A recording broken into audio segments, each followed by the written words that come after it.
But in the meantime, here is Mr. David Burke. Hello, David. Hi. How are you? Good. How are Chef you? and restaurant owner. It is wonderful to see you. Thank you for coming. I am immediately a little bummed that you did not bring food, though. It's on the way. It's coming. There's food coming. All right, I take it back. Welcome. I'll let you stay Always for a little bit. So tell us, what did you do for the early show this morning in terms of a Super Bowl spread? We made some traditional stuff with a twist. Chicken wings, Asian flavored chicken wings. We made some beef sticks, skewers, and some barbecue flavored pancakes, small ones that act as a bread for the beef. Ooh. We made shrimp dumplings.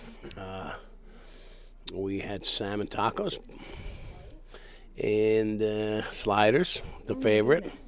So before we ask about how you prepared some of these things, we'll wait till the food comes out. But when I was planning a dinner party last week, and I was completely confused because I thought I have 10 people coming. I don't want to run out of food, but I ended up overbuying. Mm-hmm. Is there some way to gauge, if you're having a large group of people, when enough is enough?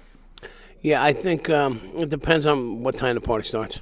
If it's during dinner hour, if it's from 6 to 10, I think people expect more food because it's dinner hour. Yeah. But if it's a little later, if it's 8 or 9ish, it's more of or 5 to 7, it's more cocktail, right. And smaller amounts of food. And you can always supplement, keep some stuff as backup, whether it's pretzels, chips, things that are pantry items. But I'm sure if people come to your house, they don't expect pretzels and chips.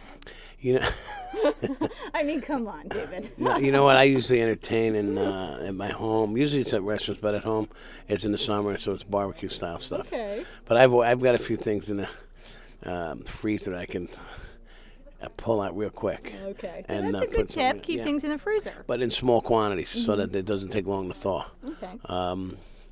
There's always gourmet grilled cheese you can make quickly if you have bread and the right cheese. So to have stuff as a backup that you'll use anyway.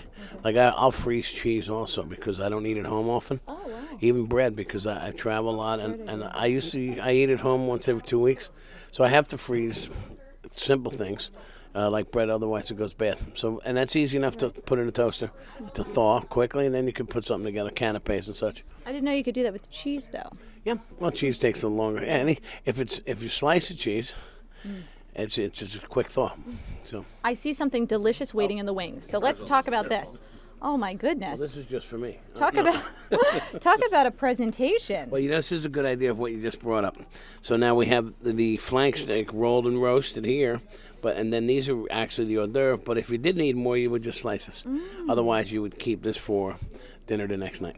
Now, this looks very difficult to prepare. Tell me how you did this. You could buy this tied up. This is just a piece of beef sliced from here on a stick, and I put on a barbecue.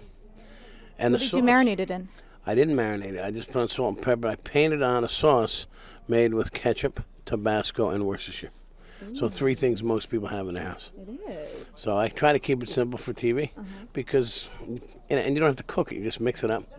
And so really, you don't need a super duper special, expensive gourmet sauce. Well, you can add soy and mustard. The pantry items you have in your house, believe it or not, have lots of flavor.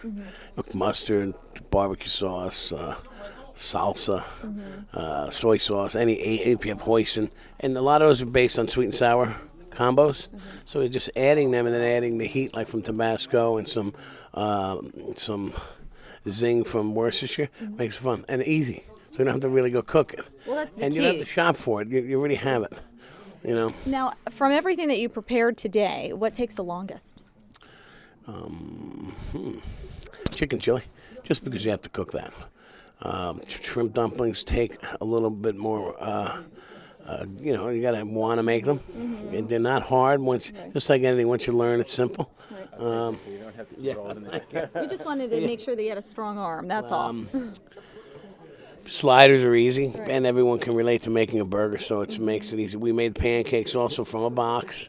Tell us that recipe. That sounds so good. We used pancake batter. We added prepared horseradish, barbecue sauce, chopped chives, and again we made it so it's kind of a pink pancake or orange, and that has a lot of flavor. You could eat that alone. We could put like chili on that. So that becomes your sponge or what you eat a Peking duck with, the crepe. But it absorbs all the fat, and it's a little lighter than bread. It's easier to handle, and it's more fun. So are you hosting a party tomorrow? No. This was your party. I have a brand new restaurant. Congratulations on that here in New York City. In David Burke Kitchen. So, but I also just wrote the menu and designed the menu for Stadium Grill, which is in the Bowmore bowling alley in Times Square. So I am kind of hosting that, and it's a great place to watch a game. And it's probably the largest sports bar in New York City, so it's kind of fun. As a chef and restaurant owner, do you ever try to sneak in? Obviously, you're recognizable, and then let alone in your own restaurant. But do you ever really try to sit back and enjoy it as a customer to make sure the food is up to par, the service is up to par? Yeah, and we all go out and do research. Right. I think most chefs that have been cooking like myself for several years, it's a great pleasure to go out and be unrecognized, but it's also nice to be recognized too. I mean, it's hard to say you don't want to be bothered because it's a lot of respect, but it's nice to go into a place. I live in the suburbs, and where no one knows you and have a nice meal. But what's the secret, because you're so successful and you own so many great restaurants, to make sure, since you clearly can't have your hand in all of them at one time, that they're up to par by your standards? Well, it's building a team. And we're to the level now where we hire ahead of time, and we put people in certain positions knowing that we're going to expand anyway. So instead of trying to run around and build a team, we build a team before we even sign the next deal. So that it's like having the coaches, Coach Mangini's, it's like having a good bench. You need a good bench or to go to the next level. So what's the next step for you? Well, we have David Burke Kitchen, which is in Soho. There's a big garden element to that'll open in May. Our next step is New York City Steakhouse in Midtown. We have 2 steakhouses now, one Chicago, one Foxwoods. So I think we're ready to do something else. We want to stay focused in Manhattan right now. The traveling for me over the last 15, 20 years is, Vegas. I opened a lot of different places, different cities. I'd like to concentrate on the tri-state area. Do you live in New Jersey or New York? In Fort Lee, New Jersey. Yeah. I'm a New Jersey girl too. Well, I was from Bayonne originally. That was my old stomping grounds. I know. Well, you hang out in Rumson by your restaurant there. Rumson too. Yeah, Rumson's great. I'll see you down there when I'm down in the Jersey Shore in the summer. I'll swing by the restaurant. Absolutely. That's a great area. Good. Thank you so much for coming on the show, and thank you so much for bringing some treats. Steelers, I'd have to say. Okay. Nice to see you too. Thanks for bringing food.